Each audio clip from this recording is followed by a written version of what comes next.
Tudo bem, meu Vandir? Passou bem a semana? E você também, Garminha, passou bem? Maravilhosamente bem. Vocês imaginam que a semana passada a mensagem demorou 1h30, não foi? Foi não? Foi não? Você nem percebeu, né? Foi mesmo, Léo? Agora você imagina, Léo. Semana passada, Paulo nem convertido não estava. Agora você imagina, agora que Paulo está convertido, vai viajar que só.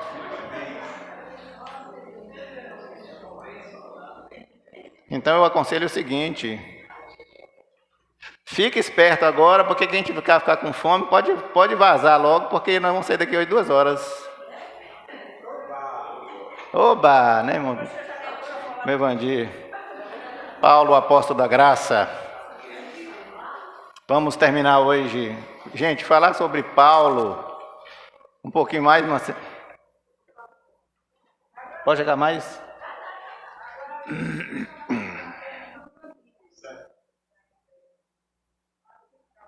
Tá bom aí, meu irmão?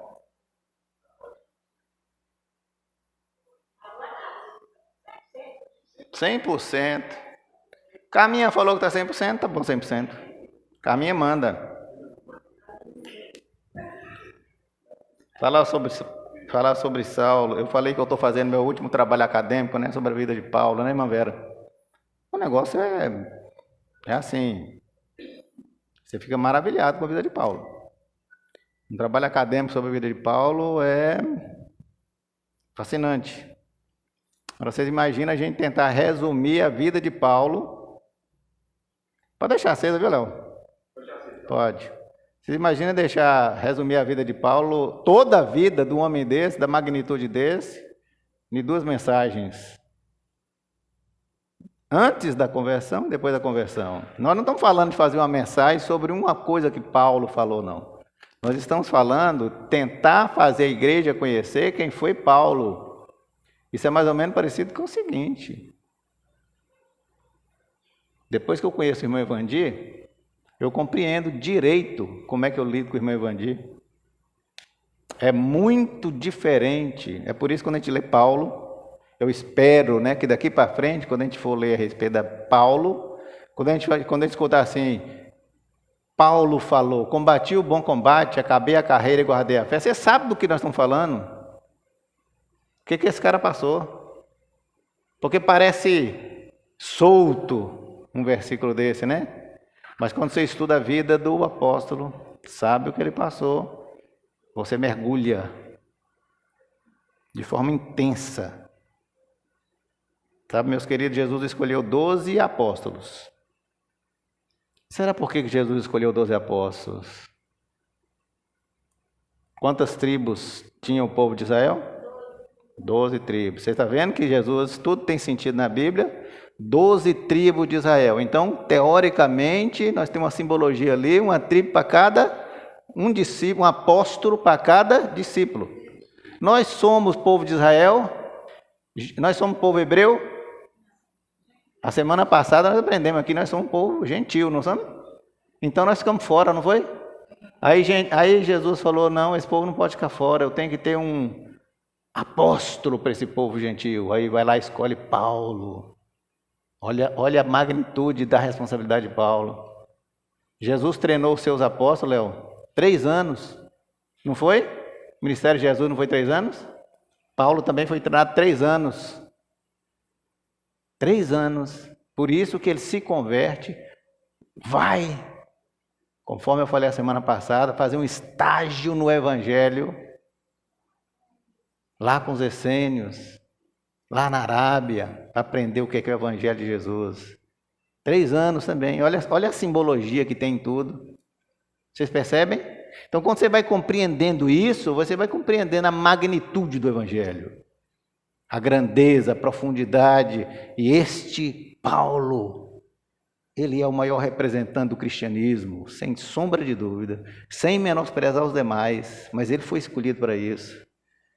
Por isso que hoje nós vamos ler um texto que está em Filipenses. Você não precisa nem abrir sua Bíblia, sabe? Eu vou projetar aqui. Paulo está preso em Roma. Já está preso em Roma. É a primeira prisão que Paulo tem. Ele escreve a Filipenses. Ele diz que tudo que aconteceu com ele, tudo, já tinha acontecido coisas que só, como diz o pernambucano. Mas ele diz que tudo que aconteceu de ruim para ele foi o bem do Evangelho. Mas vera, tudo que aconteceu de ruim comigo foi para o bem do Evangelho.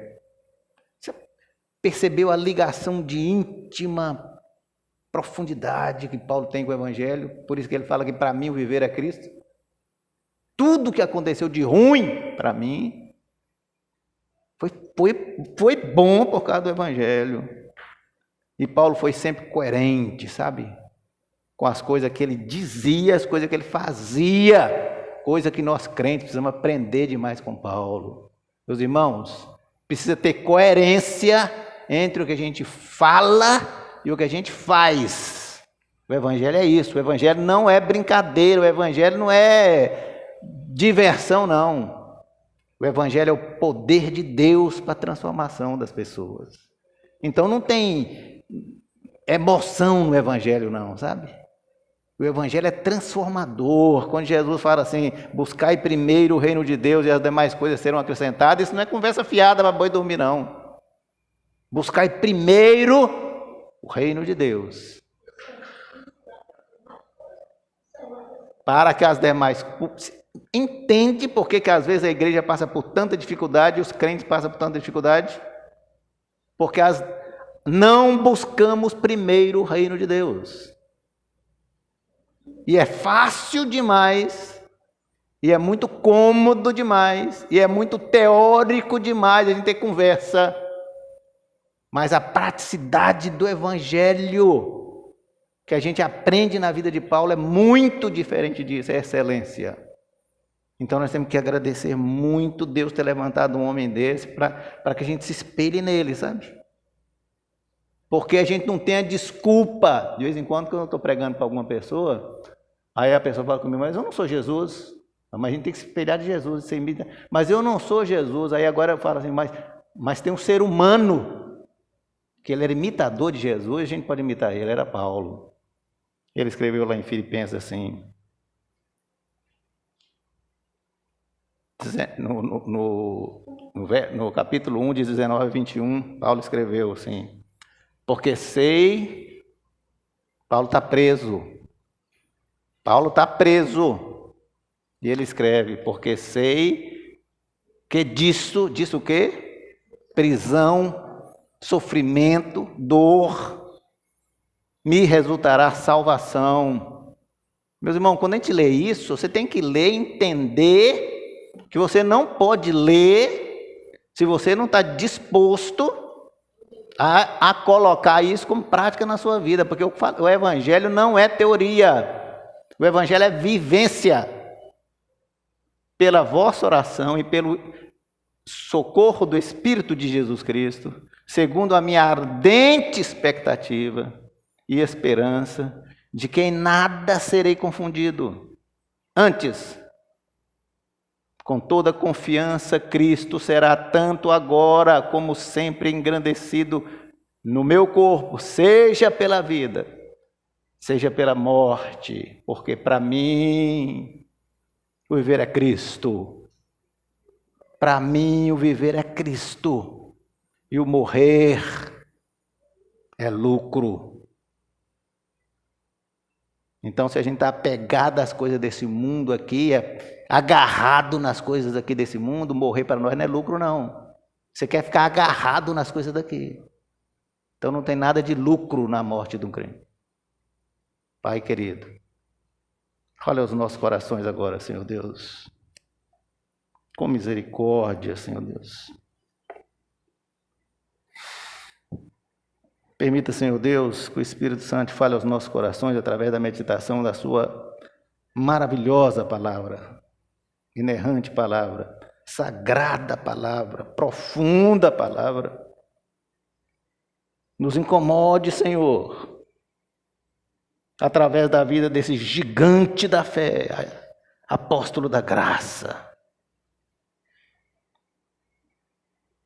Nos ensine, Senhor Deus, a valorizar este maravilhoso Evangelho, para que nossas atitudes no dia a dia, na nossa viver, todo dia, não apequene o Evangelho, Senhor Deus. Quando nós dizemos que somos crentes e que somos discípulos, não nos permita, Senhor Deus, apequenar essa maravilhosa graça com nossas atitudes mesquinhas, pequenas. Somos pecadores e merecemos e queremos, carecemos da Tua graça. Então agora, Senhor Deus, me use aqui nesse momento como um instrumento, um mero instrumento, um veículo, só um veículo, para que essa reflexão fale aos nossos corações, para que nós saímos daqui pessoas melhoradas, em nome de Jesus. Eu vou recapitular o que nós falamos na semana passada. Primeiro, em respeito às pessoas que não estiveram aqui, porque aí você acompanha o contexto, né? Nino, Dri, as visitantes, todas as pessoas que não estiveram aqui, e também para a gente dar uma recapitulada quem teve. Nós começamos falando na semana passada, eu não vou pregar de novo a mensagem de novo, mas vai ser bem ligeiro. Mas é importante dizer que... Lembra, Léo, que eu falei que Paulo, ninguém sabe a aparência de Paulo, se ele era pequeno, se ele era grande, se ele era gordo, se ele era magro. Paulo não deixou um selfie para nós, então a gente não sabe. Então tudo que se diz a respeito de Paulo é especulação. Falei também que Paulo tinha 2 nomes, Saulo e Paulo. E que também tem uma especulação aí que diz que Paulo se converteu, Saulo se converteu, mudou para Paulo, conversa fiada, não tem nada disso. Lá adiante na vida de Paulo ele é chamado de Saulo também, então não tem nada disso. Ele só usava o nome de Paulo porque era o nome que ele preferia, era o nome latim para ele falar o povo gentil. É simples assim. Então não tem nada de espiritual na mudança do nome de Paulo. Tem nada disso. Falei que Paulo, no início do cristianismo, ele assume a responsabilidade que os outros apóstolos de Jesus teve dificuldade de assumir a grande comissão, ide por todo mundo, pregar o evangelho a toda criatura. Paulo assume isso e eu falei que eu dava um desconto, porque Pedro fez uma mensagem, 3.000 pessoas se converteu, então esse cara acomodado. Mas Paulo não, nós temos que ir. E Paulo teve briga feia com Pedro, viu? É porque não dá tempo de falar tudo aqui, mas enfim, só para vocês saberem. Para vocês verem que ele não está de brincadeira. Não, Pedro, não é assim que você está pensando, não. Pedro.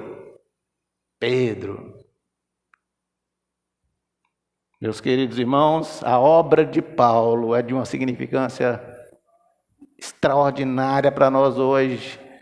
Do Evangelho de Jesus, dos 27 livros do Novo Testamento, o homem sozinho escreveu a metade. E eu ainda falei que eu estou puxando a sardinha para o lado dele, porque eu gostaria muito que ele tivesse escrito Hebreus.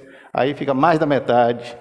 Mas, infelizmente, isso é tese acadêmica. Porque pode não ter sido Paulo.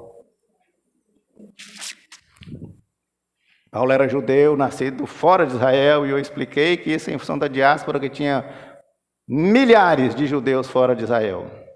Mas ele era judeu, nascido em Tarso, não foi? Foi educado aos pés de Gamaliel e fez uma senhora universidade, porque era uma escola difícil. Harvard, muito bem, Manceia, fez uma Harvard. E ele queria ir para o Sinédrio, o Supremo Tribunal Federal, e eu ainda falei que lá não era igual o nosso aqui no Brasil, que eram uns incompetentes que assumia por indicação política, não. Lá o cara tinha que saber mesmo. No nosso Supremo tem gente que nem curso superior. Não, curso superior acho que eles têm, eles não têm pós-graduação, eles já ia falando cretino, mas não vou lá não, depois eu sou preso. E eu não vou falar o nome de ninguém, então posso falar. Falei também que Paulo era da tribo de Benjamim, ele era hebreu dos hebreus, foi circuncidado ao 8º dia. Tribo de Benjamim, das 12 tribos de Israel. Paulo foi contemporâneo do Senhor Jesus, embora eles nunca tenham encontrado. Mas eles viveram na mesma época, só que um era de Recife. e outro era de Lagoa do Carro. Não, Lagoa do Carro é perto, né? Mas é mais ou menos a distância. Afogado do Engazeira. Eles era do interior. O caipira era Jesus, o doutor da lei era Paulo, mas esse caipira do interior dá um show de bola, traz uma mensagem que revoluciona a humanidade. E Paulo fica retado com ele, Leão. Começa a perseguir os perseguidores dele. Um dia ele tem um encontro, e Paulo era de uma crueldade sem limite com esses seguidores de Jesus. Botava para quebrar. Não alisava não, né, Carminha? Puxava as velhinhas pelo cabelo. Imagina, minha irmã. Falava com tu assim: tu és seguidora de Jesus Cristo? Sou. Pegava tu pelo cabelo. Me respeite, rapaz, a minha idade, eu tenho 85 anos, eu não quero saber não. Saía arrastando tu pelo cabelo. Pensou? O cara era cruel. Ele era zeloso, como fariseu. Mas um dia, a quem ele perseguia, ele encontra num encontro maravilhoso na estrada de Damasco. E numa luz do meio-dia, Léo, imagina que é isso, uma luz de meio-dia, sol quente, uma luz aparece, refúgio. Qual é a palavra que eu uso aqui para dizer? Uma luz que ofusca o sol. Uma luz extraordinária, né? Rapaz, por que você me persegue, sujeito? Quem és tu? Jesus, a quem tu persegue. E eu disse que perseguir crente, perseguir seguidores de Jesus é perseguir o próprio. Não foi? Paulo se converte na estrada de Damasco. Paulo se converte, mas ele encontrou Jesus. Porque conhecer Jesus, ele foi fazer um estágio lá na Arábia, no meio dos pobres, oprimidos, excluídos. Aí sim ele vai conhecer Jesus. Porque conhecer Jesus é diferente de encontrar Jesus. E eu disse ontem, vou repetir de novo o que eu disse domingo: as igrejas estão cheias de gente que encontraram Jesus, mas não o conhece, porque o evangelho é destinado ao outro. E às vezes a pessoa está dentro da igreja o tempo todo, fazendo coisas de igreja, e desconsidera o sofrimento do ser humano que está fora da igreja. Ele volta para Jerusalém, fica temando em ficar lá. Os apóstolos falam com ele, os líderes da igreja: vaze daqui. Ele não vai, até Deus aparecer para ele numa visão e falar: Paulo, eles não vão te ouvir, vaza daqui, eu preciso de você, mas adianta, não é o momento, cai fora. E ele foi nada, temor, não foi, precisaram tirar Paulo de lá. Então não foi Paulo que saiu para o livre recreação, ele foi saído, ele saiu. E os irmãos acompanham ele até Cesareia, enviam ele para Tarso, voltou para a terra natal. Voltou para o interior. E aí aconteceu uma coisa fantástica, impressionante. As igrejas começaram a ter prosperidade, crescer, ter paz. As igrejas não estavam tendo paz. Com Paulo, a igreja começa a ter paz. Ele chega, então o evangelho cresce, chega a Antioquia. Lá em Antioquia, os cristãos, os do caminho, são chamados pela primeira vez de cristãos, sabe, irmã Céia? Primeira vez. Esses ali que eram do caminho, eles são cristãos. Cresce lá. Barnabé vai para lá ajudar o trabalho. Cresceu muito. Barnabé lembra: eu preciso de um evangelista aqui que fale essa língua desse povo. Lembra de Paulo, está lá abandonado, sozinho lá em Tarso. Vai lá e chama o homem. Quer voltar ao trabalho, rapaz? Agora! Deus retoma na vida de Paulo a promessa de fazer uma bênção na evangelização dos gentios. É daqui que nós partimos hoje. Recomeça como um ajudante, humilde.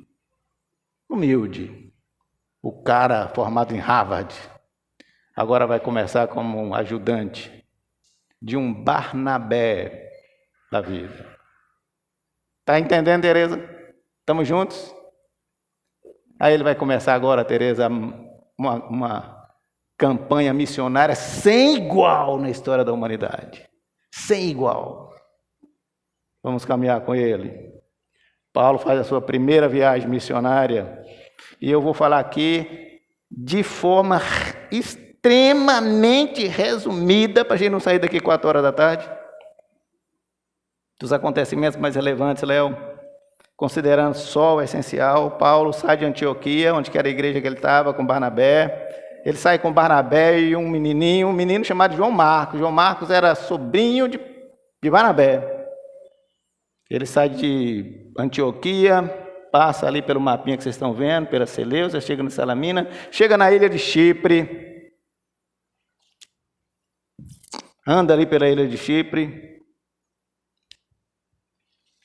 chega em Pafos, ali na ilha de Chipre, ele encontra um falso profeta, os 3. Sabe como é que era o nome do falso profeta, irmã Vera? Bar Jesus. Como é que uma pessoa pode chamar um nome desse? Vai dar certo, Bar Jesus, misturar Jesus com Bar. Tem lógica. Bar Jesus. Não tinha como dar certo. E esse camarada, ele enganava o procônsul da ilha de Creta. E esse enganador, chamado Bar Jesus, enganava o procônsul que chamava Sérgio Paulo. Olha Paulo.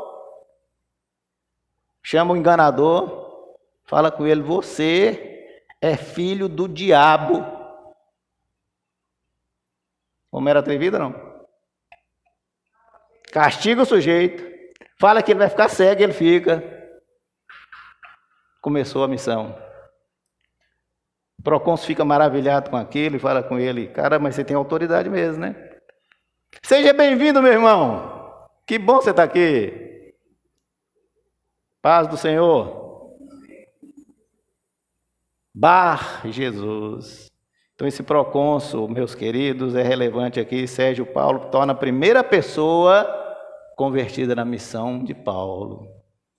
Aí entendeu, pastor Estácio? Por que esse episódio é relevante que eu estou colocando aqui? Porque vocês perceberam que Paulo já tomou protagonismo das missões?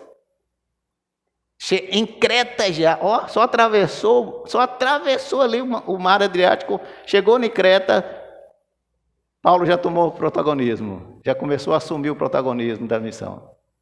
Ele não era ajudante? Já está como protagonista, está percebendo? De Pafos eles embarcam para Perge, em Perge acontece uma coisa chata que só. João Marcos, sobrinho de Barnabé, resolve abandonar o barco. Não vou com vocês não, vou ficar por aqui. Paulo fica muito chateado com isso.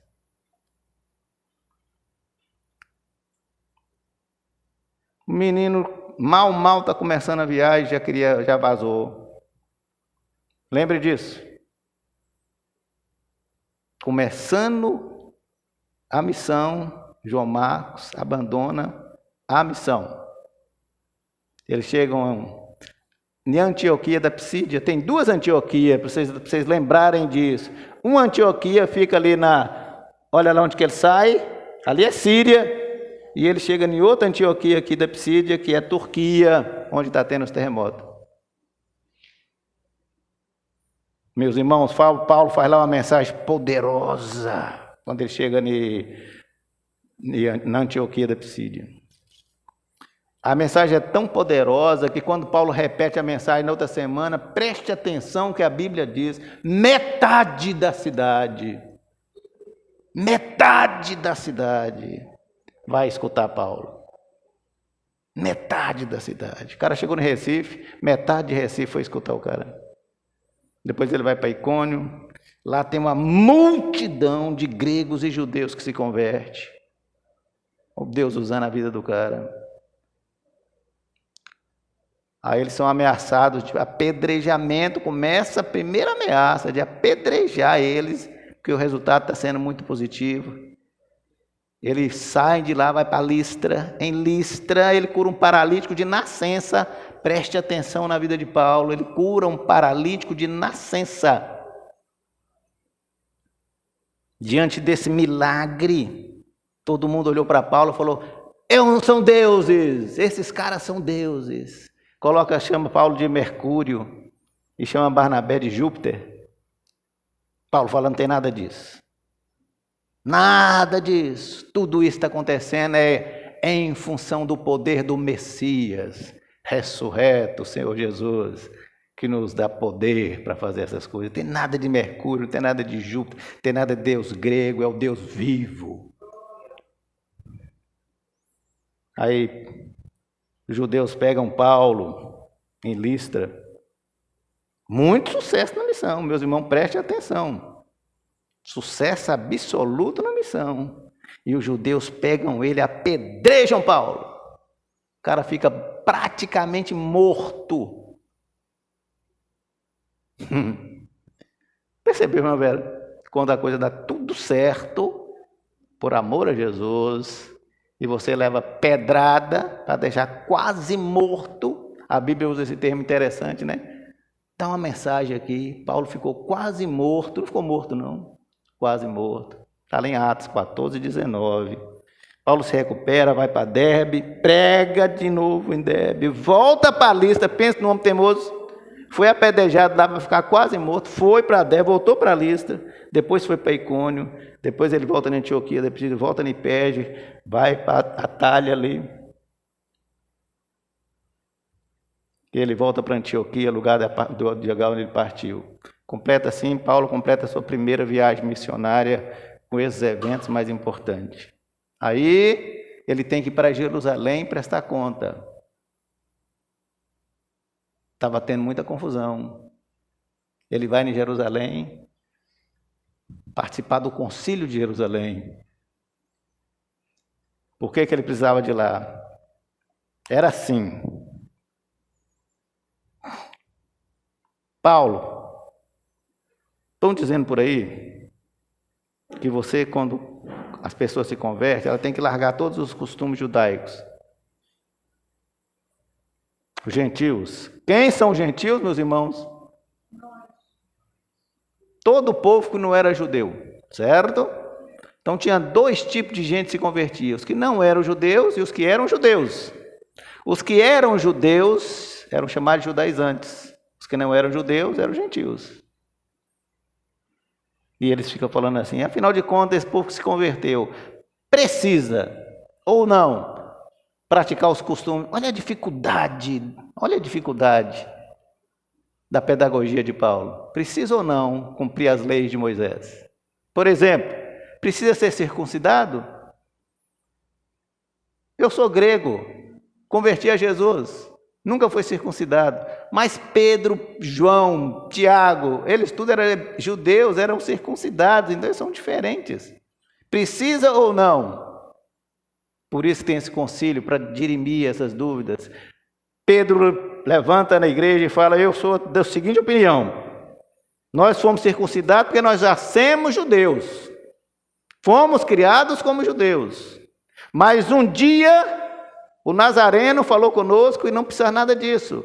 Não tem necessidade de Jesus nos livrou dessa carga. Tiago, que era o líder da igreja em Jerusalém, falou: eu concordo com Pedro, tem razão. Gentil convertido, judaizantes, não precisa mais disso. Esse ritual era para quem é judeu. Isso era lei passada, nós estamos livres disso. E o que fica decidido nesse concílio?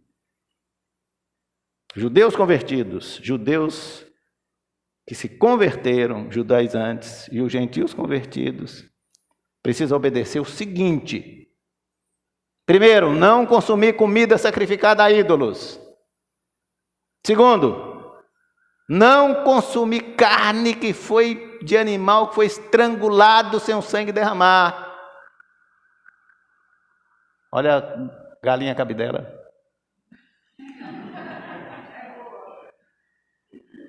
Terceira coisa e mais importante, nada de imoralidade sexual.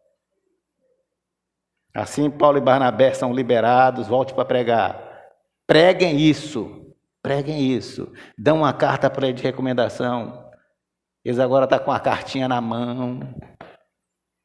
Volta para Antioquia para preparar a segunda viagem. Aí eles vão partir agora para a segunda viagem já, só que agora autorizados pela liderança da igreja. Dirimir as dúvidas. Antes da partida tem uma treta. Barnabé está animado. Paulo, nós vamos botar para quebrar. Porque agora não tem mais dúvida. Nós estamos com uma carta aqui que diz para a gente, quando alguém falar negócio de Moisés, não sei o quê, olha a carta aqui que fala do Concílio de Jerusalém. Não precisa nada disso. Então, Paulo, vamos reforçar o time, vamos levar mais gente conosco, vamos levar mais gente, vamos. Beleza, Paulo. Beleza, Barnabé, vamos, quem vai? Quem que você está pensando? Vamos chamar João Marcos. João Marcos, Paulo. João Marcos, por que não? Paulo. Fala para Barnabé, João Marcos não foi o sujeito que nos abandonou no começo da primeira viagem. Você quer levar esse sujeito de novo? Comigo ele não vai não. É seu sobrinho, mas comigo ele não vai. Não vai. A treta foi tão grande que eles não chegaram a um acordo. Rompem. A Bíblia é bacana porque a Bíblia não esconde nada. Paulo e Barnabé rompem. Nada de Barnabé agora seguindo Paulo. Paulo fala agora, então vou escolher um outro para me seguir, porque eu tenho uma missão a ser cumprida. Barnabé, você prefere então ficar com João Marcos? Fique com João Marcos. Eu escolho Silas. Escolhe Silas. Vai com ele. Ele sai de Antioquia, vai para Tarso tomar um cafezinho na casa do pai. Eu acho. Foi não, né, Tereza? Sabe por que não foi? Deixa eu falar para você por que não foi, Tereza. Porque quando o cara saía, igual Paulo saiu do judaísmo para ir para o cristianismo, era excomungado pela família. Então a família de Paulo não queria nem ver ele pintar de ouro. Então ele passou de liso por Tarso. Com certeza ele não foi lá tomar um cafezinho na casa da família. Ele sabe, chega em Listra. Olha, o cara voltou em Listra, onde foi apedrejado e quase morre. Ele lá encontra Timóteo, jovem pastor. Semana passada eu li o texto que Paulo escreveu para Timóteo. Lindo, maravilhoso texto.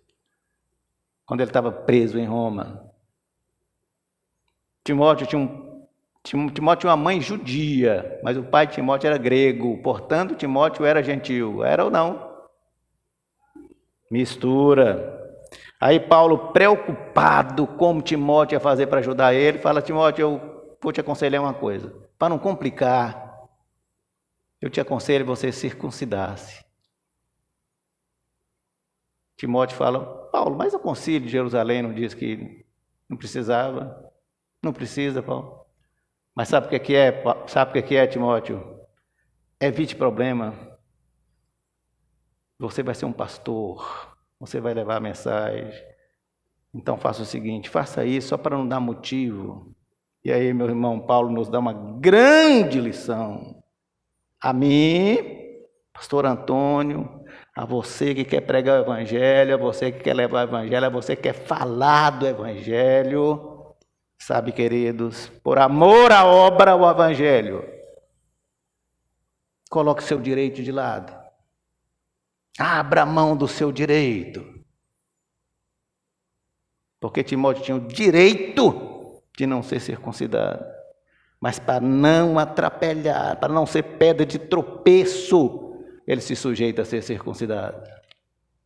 Perceberam? Eles visitam as igrejas em Icônio, eles chegam na Antioquia da Psídia, que fica lá na Turquia.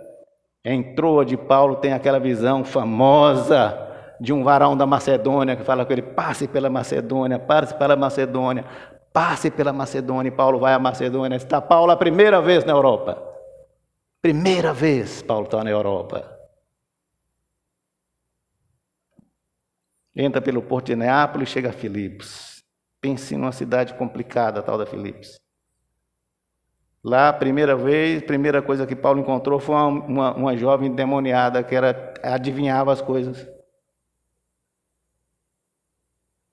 Os donos dessa mulher, Paulo expulsa o demônio dela, ela vira uma pessoa normal. Os donos dela que faturavam dinheiro com ela, ficam arretados com Paulo, armam para ele, Paulo e Silas são presos.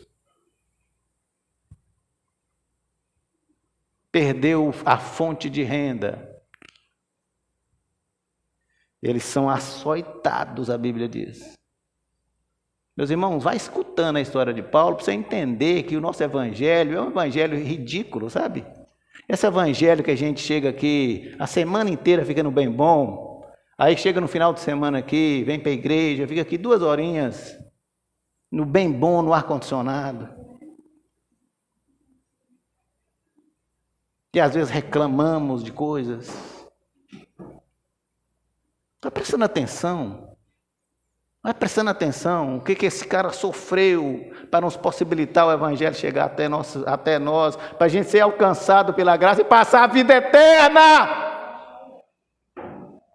E quando a gente fica reclamando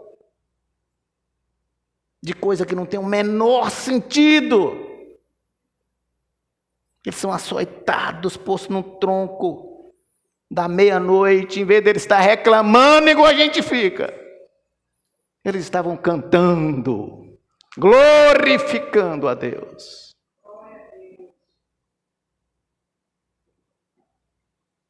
Tem um terremoto, as portas da cadeia se abrem todas, o carcereiro fica desesperado, quer suicidar, menino. O cara falou: me lasquei, todo mundo vai fugir, vai sobrar para mim, pega a espada, quer suicidar. Paulo: calma, rapaz. Não tem ninguém que fugiu, nós estamos todos aqui. A autoridade do cara. Presta atenção nessas entrelinhas. Todos estamos aqui, ninguém fugiu, porque tinha um testemunho para ser dado. Cara, quando vê aquilo, fala: vocês são de autoridade mesmo, se converte, ele e toda a sua casa. Autoridade. Eles são libertos por causa disso. Eles seguem viagem, passam pela Bereia, chegam a Atenas. Atenas, berço do conhecimento humano. Paulo agora está na Grécia. Filosofia pura. Homens de mais alto calibre de conhecimento humano. Sócrates, Aristóteles, os estoicos, epicureus. Os estoicos, os epicureus perguntaram para ele: quem é o Deus que, afinal de contas, vocês servem? Quem é que vocês pregam? O Espírito Santo fala no coração de Paulo: olha, Paulo, ali no Aerópago tem uma plaquinha, está escrita: ao Deus desconhecido. Porque tem gente que Paulo fala assim, eu já vi gente pregando, falando: Paulo teve uma grande sacada. Estava escrito lá: o Deus desconhecido. E Paulo se ligou: não, meu irmão, o Espírito Santo falou com Paulo. Paulo era um homem que era cheio do Espírito Santo. Ao Deus desconhecido. E eles perguntaram: quem você serve? Paulo falou: a esse Deus desconhecido. O Deus que vocês não conhecem é o Deus que eu anuncio. O Deus que vocês não conhecem é o Deus que fez o mundo e o que nele há. Ele é o Senhor do céu, da terra, do mar. Ele é o que não habita em templos feitos por homens. A mensagem de Paulo impressiona. Paulo faz uma mensagem poderosa de sabedoria humana, irmã Célia. Poderosa, cheia de coisas humanas. Poucas pessoas creram. Olha, Leão. Poucas, meia dúzia de gato pingado levantou a mão. Quem quer aceitar Jesus? Uma meia dúzia de gato pingado levantou a mão. Está lá em Atos 17, de 22 até 34, você pode ler lá. Nesse dia, Paulo aprendeu uma lição preciosa que a gente precisa aprender também.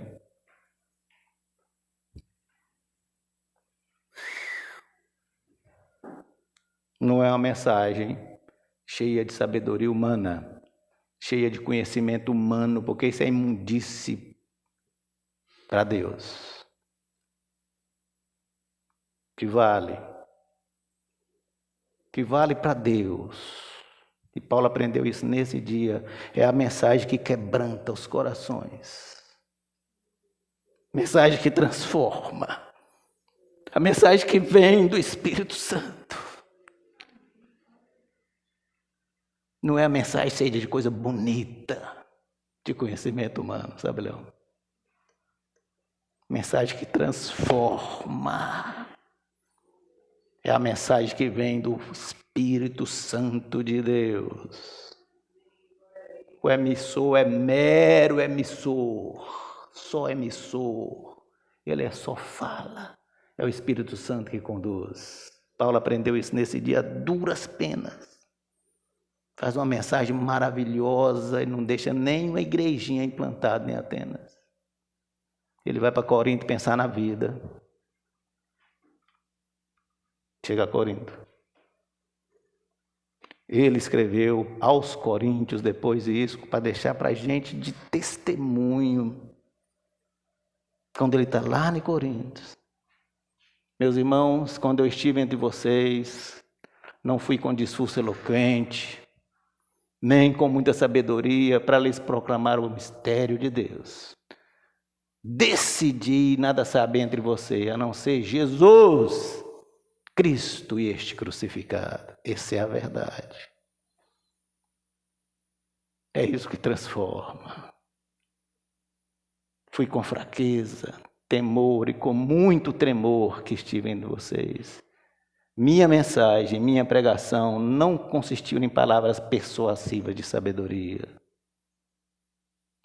mas consistiu em demonstração do poder do Espírito Santo para que a fé que vocês têm não se baseasse na sabedoria humana, mas no poder de Deus.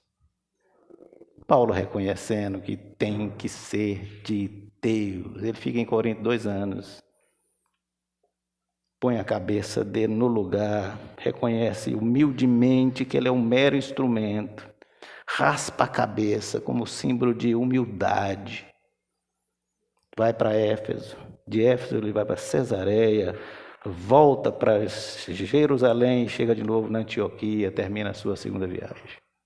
Outro homem de novo. Percebeu como é que a vida de um crente é de santificação, de processo em processo, que o evangelho não é gracinha. E Paulo parte para a sua terceira viagem, sai de Antioquia de novo, lá na Síria, que visita as igrejas, chega em Éfeso, fica em Éfeso 3 anos. Éfeso, na época, meus irmãos, era uma cidade importante de transporte marítimo e transporte terrestre. Só se assemelhava com Alexandria e Antioquia. Alexandria no Egito e Antioquia na Síria. É de Éfeso que ele escreveu essa beleza aos coríntios. Sabe, os queridos, em Éfeso tinha uma escola que era a escola de Tirano. Olha como é que Paulo era. A escola de Tirano só usava as instalações de manhã. Paulo fala assim, eu posso usar as instalações à tarde? Olha como é que Paulo era. Todo dia, Paulo usava as instalações para levar o evangelho à tarde. Mas só que a cidade de Éfeso era uma cidade extremamente idólatra, muita feitiçaria, muito ocultismo. Lá tinha uma tal de deusa Diana, a mesma coisa da deusa Artemis na Grécia. E ele chamava ela de Diana dos Efésios. Muita gente faturava. Olha como é que a história se repete, Flávio. Muita gente vivia em função dessa Diana dos Efésios, faturava. Quando Paulo chega e traz a mensagem poderosa do Evangelho e vai libertando as pessoas, o comércio fica abalado. Um dia tem uma muvuca lá no anfiteatro, uma confusão. E é muito interessante isso, porque aí Paulo, para sair dessa confusão, ele teve que contar com a ajuda dos administradores da cidade, porque a gente pensa que sempre os administradores estão contra Paulo, né? Dessa vez eles ajudaram Paulo a sair da confusão. Paulo finalmente consegue sair da cidade, ele volta a Corinto, revisita as igrejas, e é de Corinto que ele escreve a preciosa carta aos Romanos. Preciosa carta aos Romanos. Tem especialista que diz o seguinte: se Paulo não tivesse escrevido nada, mas tivesse sobrado Romanos, teria sido suficiente. Romanos é de lá. Ele começa a viagem de volta. Quando ele chega na Cesareia, ele está voltando de novo. Acontece uma coisa impressionante. Paulo encontra um profeta, daqueles igual do Antigo Testamento. Esse profeta chamava Ágapo. E esse cara vira para Paulo e fala com ele assim: Paulo, não vá para Jerusalém. Não vá a Jerusalém, porque lá você vai ser preso. Profetizou na vida de Paulo. Lucas, que escreveu Atos, Lucas diz o seguinte: rogamos a Paulo que não fosse a Jerusalém. Rogamos a Paulo que não fosse a Jerusalém, respeitando a profecia. Sabe por que Paulo responde, meus irmãos? Paulo virou para a galera e falou assim: gente, por que vocês estão chorando? Olha como é que era o sentimento. Por que vocês estão chorando? Vocês entristecem meu coração, chorando desse jeito. Eu estou pronto para morrer, pelo nome de Jesus. Não chore, eu estou pronto para morrer. Sabe, queridos, Paulo tinha realmente o dom da profecia. Um dia Paulo estava em Mileto, recebeu a liderança que veio de Éfeso. Ele escreveu: em nada considero a minha vida preciosa para mim mesmo, contando que eu complete minha carreira e o ministério que recebi do Senhor Jesus para testemunhar o Evangelho da graça de Deus. Em nada eu tenho preciosa a minha vida. Ele ia parar aí no meio do caminho, ia fugir. Vou para Jerusalém, sim. Vou enfrentar o que eu tenho que enfrentar, sim. Aconteça o que acontecer lá, tribulações, prisão, nada tenho em minha vida mais preciosa, contanto que eu complete o meu ministério que recebi. Não foi de qualquer um, foi do Senhor Jesus. Os especialistas falam que Paulo tinha 9 dons espirituais. O único ser humano que teve 9 dons espirituais. Porque ele mesmo diz: a um foi dado um dom tal, a outro dom tal, a outro dom tal, e Paulo tinha 9 dons espirituais. Vou falar para vocês quais são os dons espirituais para vocês lembrarem. Paulo tinha o dom de falar com sabedoria. Paulo tinha o dom de falar com conhecimento. Fé especial. Paulo tinha o dom de curar enfermos, operar milagres, profetizar, discernir espíritos, falar em línguas e interpretar línguas. Um ser humano dotado de 9 dons espirituais.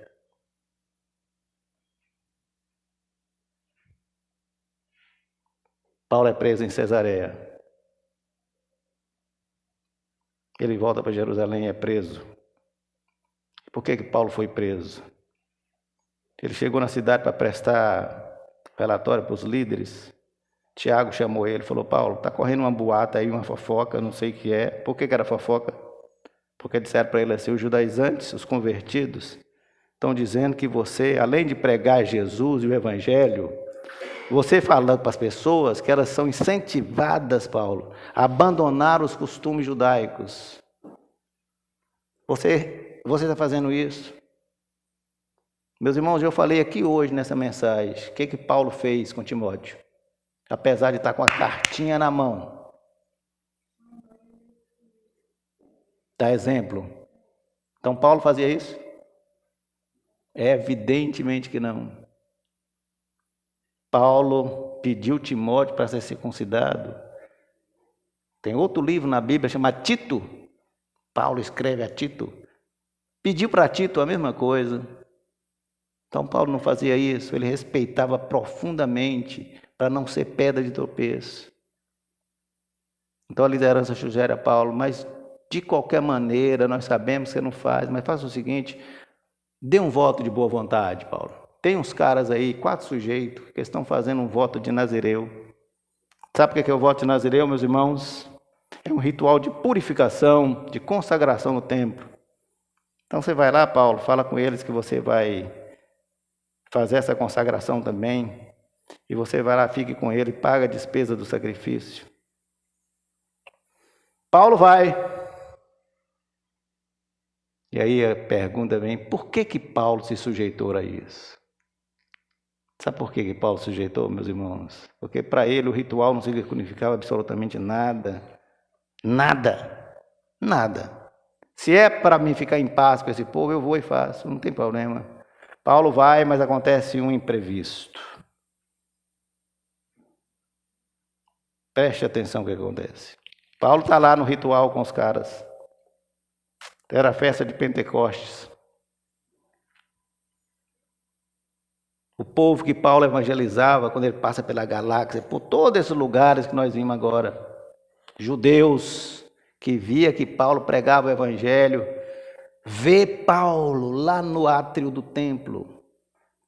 Ele estava lá com os camaradas. Falam que Paulo tinha profanado o templo. E aí vocês vão entender por que o cenário.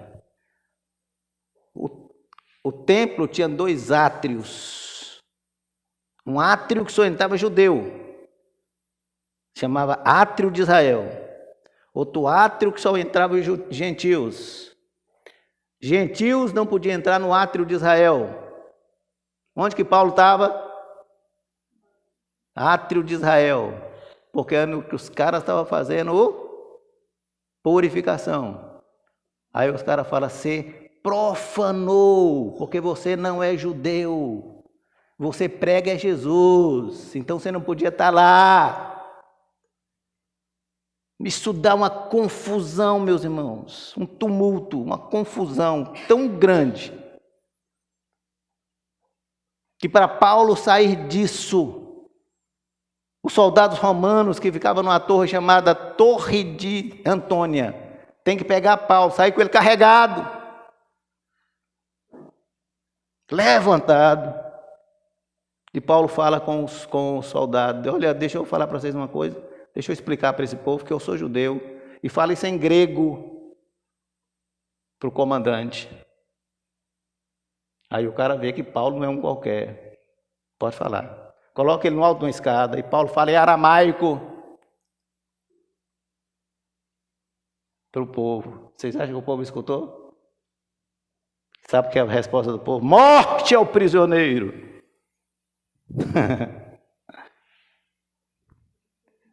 O comandante, para aliviar a situação, fala, nós vamos te açoitar. Paulo fala, você não pode me açoitar porque eu sou cidadão romano. Então eles pegam e falam, então vou levar você para o Sinédrio. Leva Paulo para o Sinédrio. O Sinédrio não decide nada a respeito de Paulo. Paulo volta de novo para a tal da Torre Antônia. De lá Paulo sai preso para Cesareia. Preso na Cesareia 2 anos. Preso.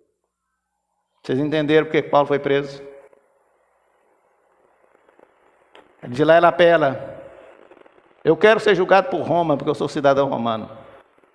Finalmente Paulo vai para Roma agora. Nós estamos chegando na 4ª viagem de Paulo. Para a gente encerrar. prisioneiro, Paulo não abria mão de falar do evangelho. Era uma viagem de 3.200 quilômetros. Agora de navio, viu, Léo? Eles iam chegar a uma escala ali em Fenícia. O navio deriva, fica no mar. Pega uns ventos fortes. A tribulação entra em pânico. 2 semanas no mar. Começa a passar necessidade. E Paulo é que vai falar com a galera. Se acalme, ninguém vai morrer. Sabe por que ninguém vai morrer? Porque eu vou a Roma, eu preciso chegar a Roma. E Deus falou comigo. Paulo tinha um desejo ardente de pregar em Roma. Ele sabia, certeza que ele chegava em Roma. 276 pessoas se salvam depois que o navio bate, espatifa. 276 pessoas chegam na ilha de Malta. É coisa demais na vida do homem, não é? Chega os pedaços lá. Frio que só, chuva. Paulo toma a iniciativa de fazer uma fogueira, vai pegar lenha, fazer uma fogueira, uma cobra, pá, nele.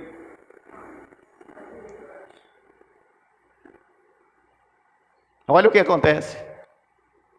Serpente venenosa que todo nativo conhecia, falou, esse cara vai morrer, tá vendo como é que ele é maldito? Escapou do desastre, mas da serpente ele não vai escapar. Paulo sacode a serpente no chão, não tem absolutamente nada. Aí os caras falam, é um Deus. O ser humano muda de opinião fácil, né? Era um maldito, não teve nada, é um Deus. A notícia do milagre se esparrama, sabe, Mari? Lá esse administrador da ilha chamava Públio. O pai dele estava doente, Paulo vai lá e cura o pai dele. Cura também muitos enfermos. Paulo fica em Malta 3 meses. Finalmente Paulo chega em Roma, fica em prisão domiciliar em Roma. Tinha direito. Esse processo chama homenagem. Paulo prega sem parar em casa. Está preso, mas está pregando. Preso, mas está pregando. É desse período que eles escrevem as maravilhosas cartas aos Efésios, Filipenses, Colossenses, Filemão, chamada Cartas da Prisão. Como a justiça romana não tinha nada contra Paulo, quem tinha era os judeus, ele fica 2 anos preso e é liberado. Aí acontece uma coisa muito bacana. Lucas escreveu Atos, termina o livro dele dizendo que Paulo goza de liberdade, fica livre para pregar o evangelho.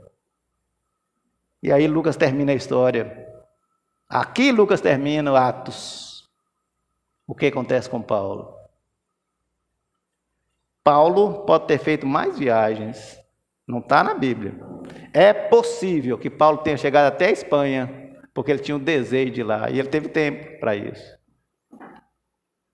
Como a liberdade de Paulo só demorou 2 anos, aí acontece uma encrenca, irmã Vera. Ele está solto e aconteceu uma coisa terrível na história da humanidade. O incêndio em Roma. Preste atenção, meus irmãos, eu quero concluir. 14 bairros Roma tinha nesse período, Léo. 10 pegaram fogo. 10, Tereza. 3 acabou, virou cinza, não sobrou nada. 7 chamuscou tudo. 4 só que não tiveram nada. Dos 4, Flávia, sabe quem moravam lá? Os cristãos. Nero aproveita e fala, foi vocês, seus cretinos. Foi vocês que colocaram fogo em Roma. Começa a maior perseguição que vocês podem imaginar na história do cristianismo. Os cristãos eram sapecados de combustível e queimados vivos para iluminar as ruas de Roma. Perseguição implacável.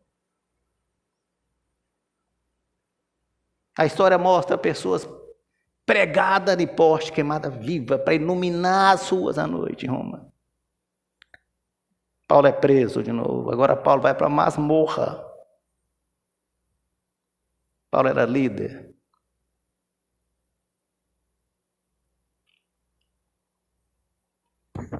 na masmorra. Paulo sofre muito, velho já. E Paulo tinha um espinho na carne que ele falava. Ao longo do século, sabe, meus irmãos, muita gente tentou descobrir o que é esse espinho na carne de Paulo. O que é isso? 3 principais hipóteses que eu quero compartilhar com vocês. Primeira possibilidade, Paulo tinha um problema de visão. Pode ter sido isso. Ele enxergava mal de fato. O fato é que o espinho na carne de Paulo não era um problema espiritual, não era um problema emocional, era um problema físico. Tenho certeza disso.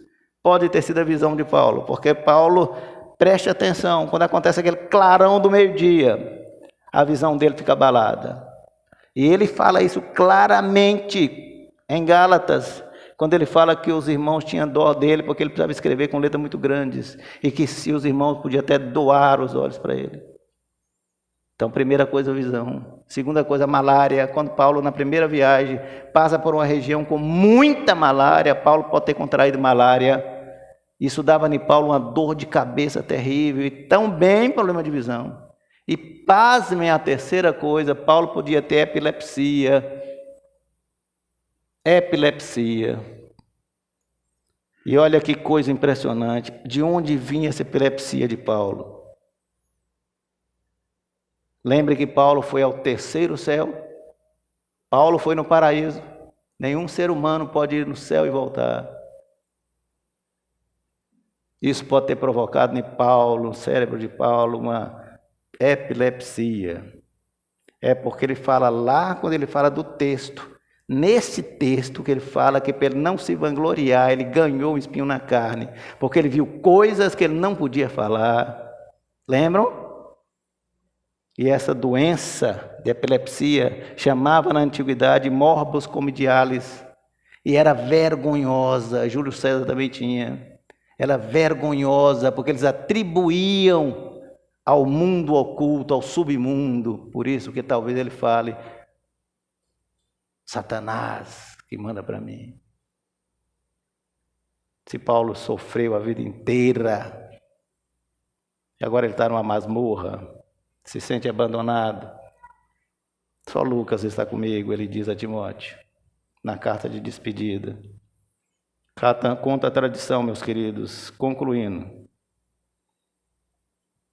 Pedro e Paulo, eles foram sacrificados no mesmo dia, que era para Nero acabar com o cristianismo. Então, Pedro e Paulo no mesmo dia. Diz a tradição, não está na Bíblia, que Pedro é crucificado de cabeça para baixo. Porque Pedro diz, eu não posso ser crucificado como Jesus. Não sou digno de ser crucificado como Jesus. Paulo é decapitado. O que os romanos vão chamar de morte digna. Conta que na execução de Paulo, uma senhora cega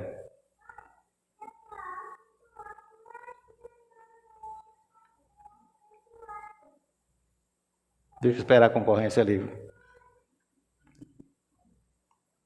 Na execução, uma senhora cega tirou o lenço,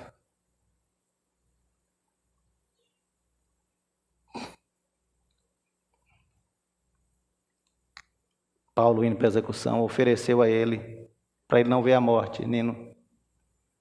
Paulo pegou o lenço, devolveu a ela, ela ficou curada. Isso é tradição, não está na Bíblia, mas é bonito.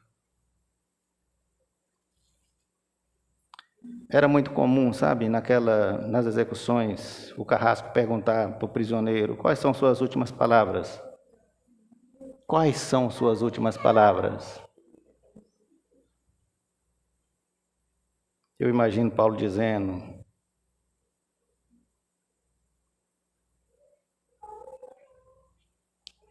minha ardente expectativa. Ardente expectativa. Sabe o que significa isso? Quando você vai lá no grego olhar, o que significa, Léo?